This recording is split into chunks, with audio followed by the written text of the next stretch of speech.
Hello guys, my name is Alex and welcome to my channel. Today we'll be learning, or I will teach you guys, how to create something like this. I'm talking about the flames, of course. I'll be teaching you how to extract flames from a picture like this one, which you can find easily on DeviantArt or on Google. Just make sure that if it's copyrighted or if someone asks you to mention their name or whatever, or to credit them in any other way, if you use it, then well, do it. Okay, so to make it like this, we need a picture of our flames like this one, and a picture of my girlfriend. So this is my girlfriend, by the way. Once we have the picture, we will not be altering it. We'll take a look at the flames first. So how to extract flames from a picture like this? It's not as obvious as some people think. One way or one method that I've actually encountered was someone who used the pen tool, which is located here, or click on P on your keyboard. That's the shortcut, and actually try to trace every single flame or flamey thingy out, and then copying it to another file. But that's just so inaccurate and ineffective, of course. So that's not what we'll be doing here. We will be, wait a minute, yeah, okay. We will be using an entirely different technique. So what the things you do, well, first of all, you go to channels, make sure the layer is selected, go to channels, then hold Control or Command if you're on a Mac.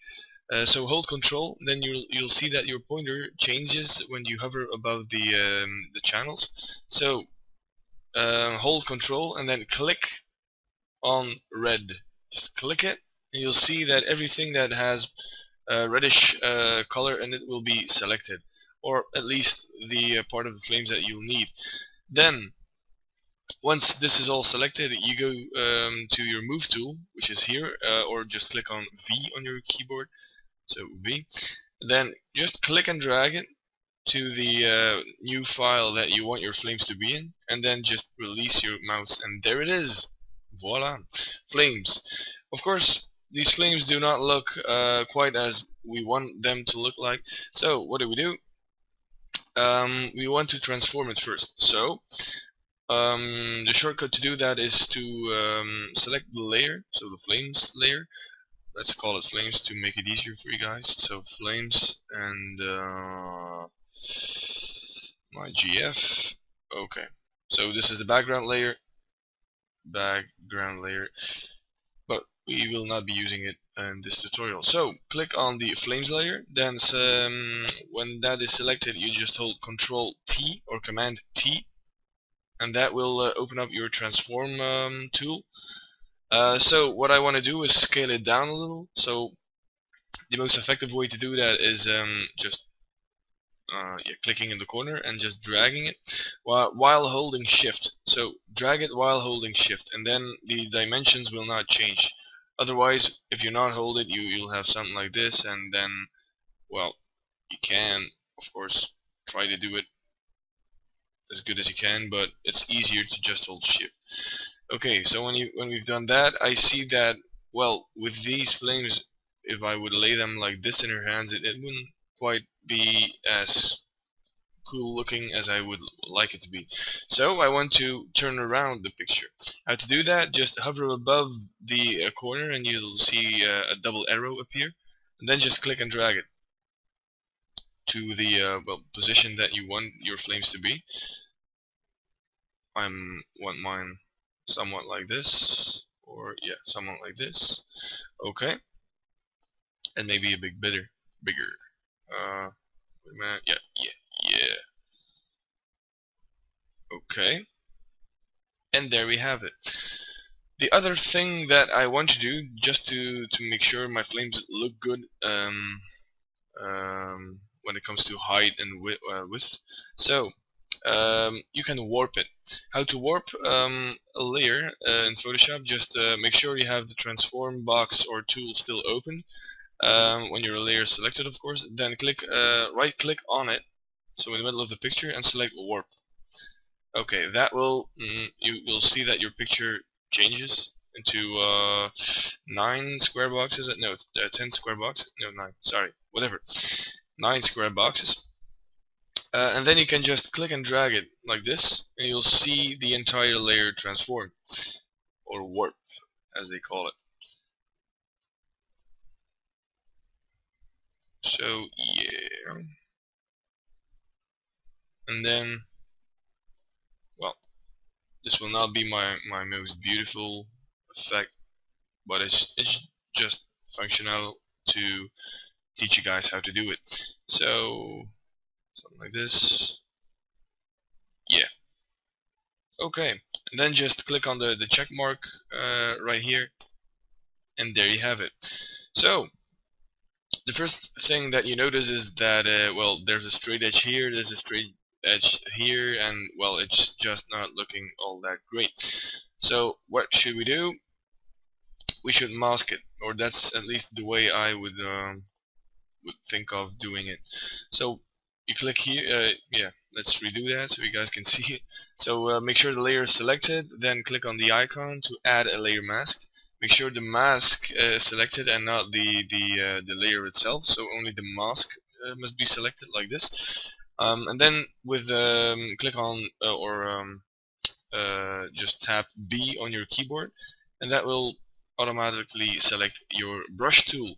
So what are we going to do? We made a mask. With that mask, we're going to hide away the straight edges and the shadows that we do not want in the picture. Okay.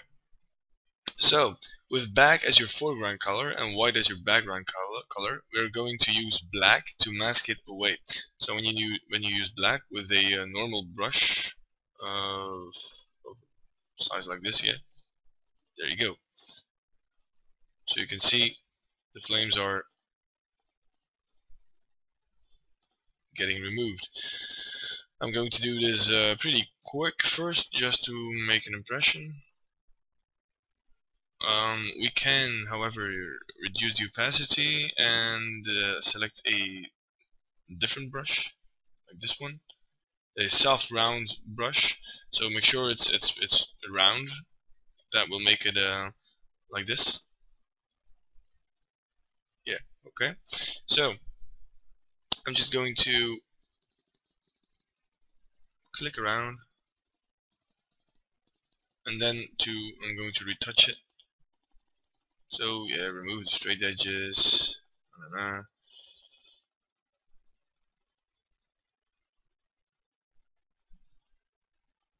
Okay. We can also use a harder brush, of course. No, no, no, we can't. Okay. So this is what my flame will sort of look like.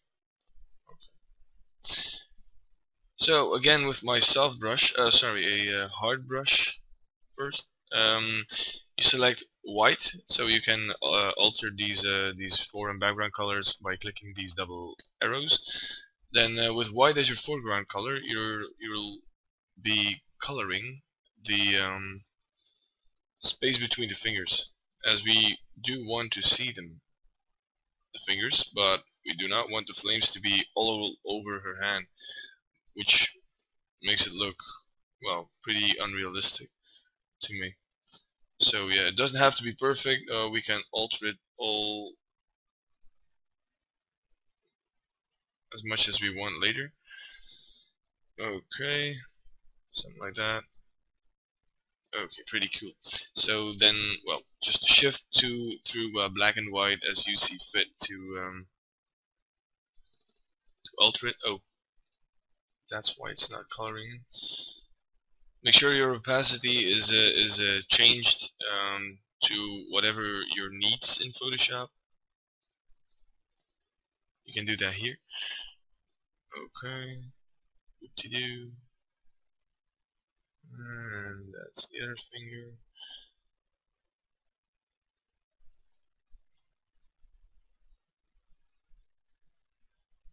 Okay.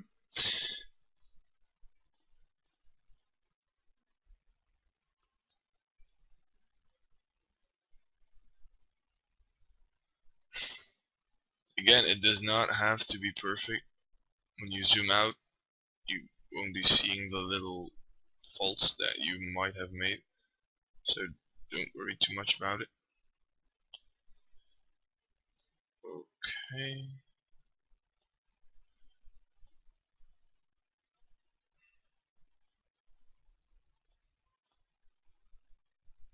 Okay, so now the fire is really in her hands. You can, however, make it appear as it with a splatter brush or some. This one, yeah, as if the flames just go a little bit above around her fingers. That no, not like that. When you click this box, by the way, it opens the brush menu, and then here you can alter the position, the orientation of the brush. Okie-doo.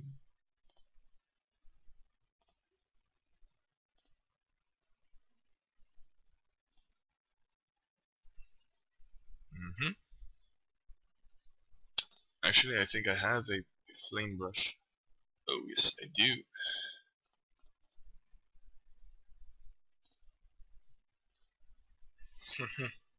It seems that I do. So you can alter it as much as you like.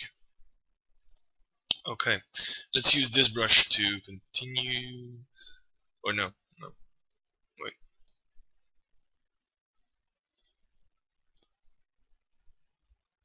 Hmm.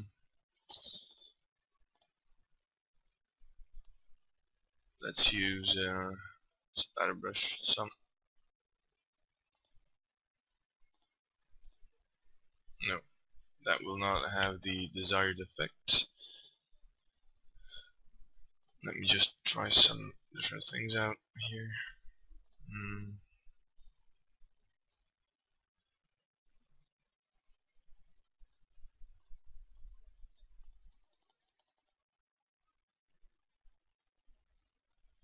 No.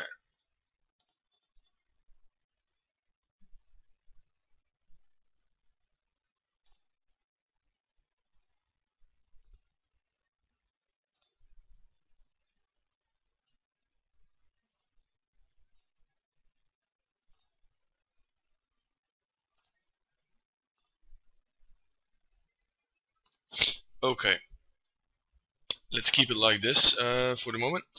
Then I think it's when you look at the layer styles here, you can alter it in a numerous different ways. So maybe let's choose screen. No, it's not that. Screen or overlay. Yeah, so overlay maybe for the moment, and then copy the layer about 2 or 3 times. So you can do that by clicking Ctrl J. So while selecting this layer, just click Ctrl J, Ctrl J. Okay, and then make it screen. Let's see what that looks like. Oh, sorry. Oh shit. Yeah. Let's zoom out.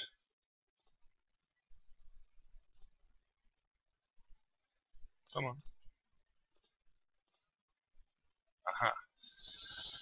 So now that we have this, wait a minute. Maybe this layer could be normal. Aha. No. Make it normal. Then, if you still think that the flames are way too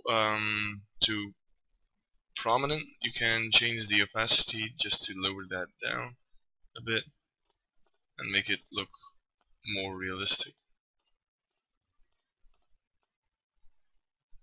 Nah, yeah. Okay. Here it took me a lot of work to make it look like this, so this looks of course a hell of a lot more realistic than the effect that we have created here, but I think you guys get the point behind my tutorial here. The only thing that's left for us to do is well, finishing it up a little. So we can group the layers of the flames in here, so we could select it, then click or hold Control on your keyboard, then and click the other layer, and again. So when you've done that, hold Control and click or tab G on your keyboard, and there you go. That will group them into well, a little subgroup, which you can move all. Oh, sorry. Which you can move that subgroup in one whole instead of moving all the other layers as well that you do not want to see moved. Okay, so when we have that, maybe we can make a layer mask on the group. Okay, and sorry, I'm missing here. Maybe we can make a sort of a glowing effect in her hand and not on her hand. So what do we need to do to make that is to oh, sorry, is to select our brush with B, select a soft brush, round brush like this one, with a not a with a opacity that's around. Wait a minute. Oh, sorry. On this layer, with an opacity about the size of her own hand. So maybe something like that. Maybe just a tad bigger. Yeah, let's try this. And make the color look like of the flames. So when you double click it here, you can see that there's a sampling thing or device here that when you click on the color in the picture or in your file, it will take on that color. So let's just take it easy and choose for this color right here, maybe a bit darker. Yeah, okay. And the opacity maybe set to 100%. Yeah, just click it. Nah, that's not going to cut it. So maybe we can make it a little bit darker. Say something like that, maybe.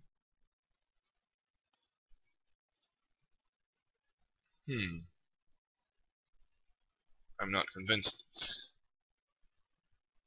To do more orange and make our brush a bit bigger. See where that takes us. Nah, nah.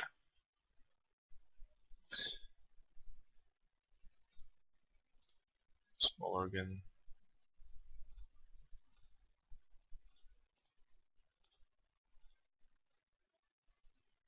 Okay. So you can play with that all you want, and maybe for the last finishing touch we can use a levels, which you can find here. Okay, so we use levels, and then we can darken the entire picture a little bit more, except for the flames. Yeah. Let's see where that brings us.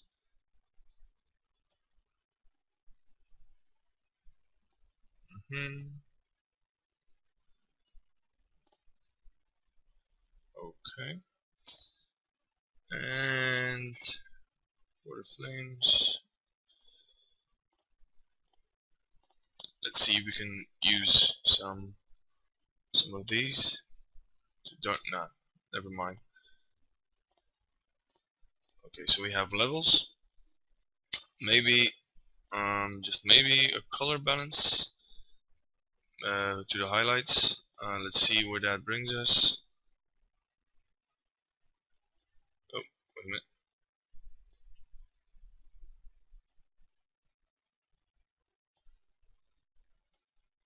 To the entire picture. Oh, damn it.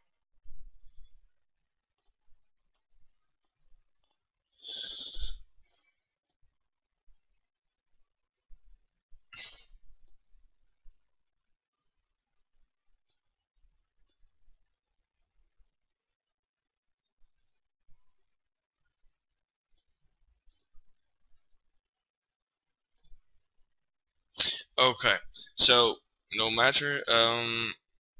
I think our work here is done. So again, it's not the best fire effect that you see here. I think my other one is a lot better, but it's also a lot more difficult to explain how I did that.